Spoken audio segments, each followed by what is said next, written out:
Last week marked the centennial of ratification of the 19th Amendment, giving women the right to vote.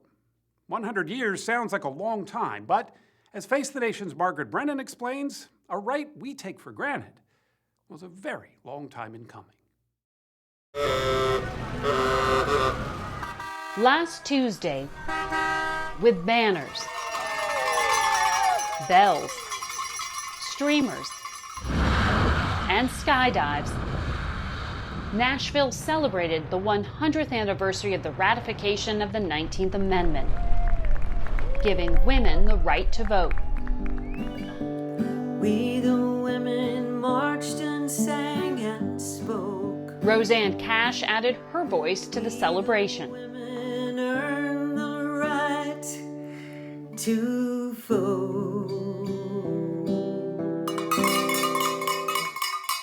Around Nashville and around Tennessee, we all rang bells.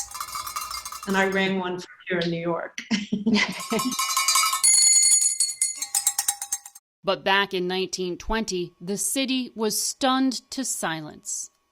Bells and whistles and all kinds of things were ringing across the country, but not in Nashville. It was still too raw, controversial. Nashville attorneys Jeannie Nelson and Margaret Brennan raised almost $4 million to create a Votes for Women room at the Nashville Public Library. We really want to make sure that when people leave this room, they understand that women weren't given the vote, that it was a bitter struggle, it was a battle, and it almost didn't happen. By August of 1920, 35 states had ratified the 19th Amendment.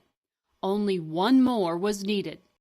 The suffragists realized that there's only one state where it's at all possible that they might be able to eke this out, and that is Tennessee. Historian Elaine Weiss has written about that pivotal moment. They had opposition files. They did. They had to learn to take hold of the levers of power, and they had to learn the game. Leading suffragists like Carrie Chapman Catt gathered at the Hermitage Hotel. Carrie Chapman Catt was the leader of the main suffrage organization. Historian Susan Ware. She'd been involved in the movement since the 1880s. She's ready to bring this to a close. Oh dear, what can the matter be, dear, dear? An army of anti-suffragists was there as well. What can the matter be? Women are wanting to vote. So what is their rationale? For some, it is a religious and moral decision. Some feel that women seeking equality will lead to a disruption of gender roles. For others, they are, especially in the South, they are racist and they don't want black women to vote. Also weighing in on the anti-suffrage side, there are corporate interests that don't want women to get the ballot. They fear that if women can vote, they are going to want to abolish child labor. Fearing that female voters would block any repeal of prohibition, the liquor lobby kept a suite on the 8th floor of the hotel. Free drinks for legislators 24/7. They're liquoring up the legislators? You bet. And Carrie Chapman Catt asked at one point, is every legislator drunk? And she's told, yes, they are. The challenge of women's suffrage was always that it was going to be men who were going to make the decision. And you had to be able to find ways to encourage them to perhaps take a step that they might not otherwise. The stakes were high with the 1920 presidential election just around the corner.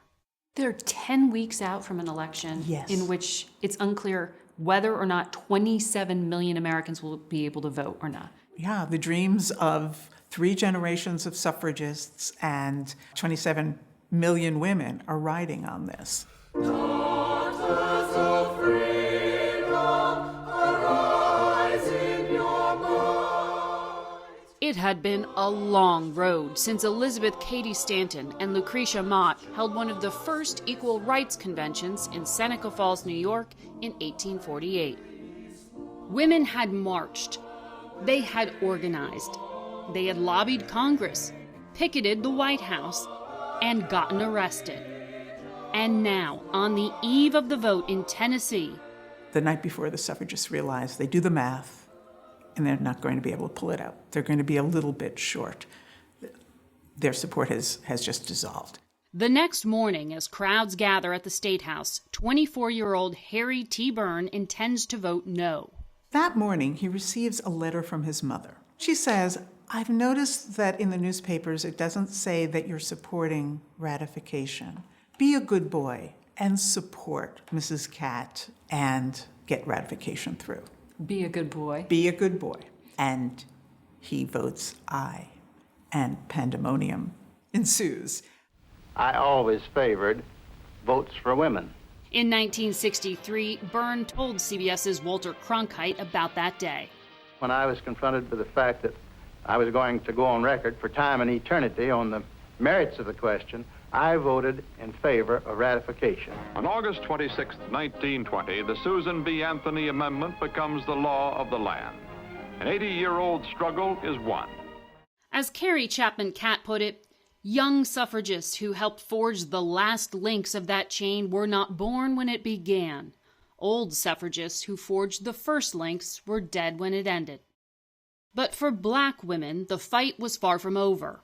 Black women anticipate that even after the 19th Amendment is ratified, that they will face poll taxes, they will face literacy tests, they will face intimidation and violence.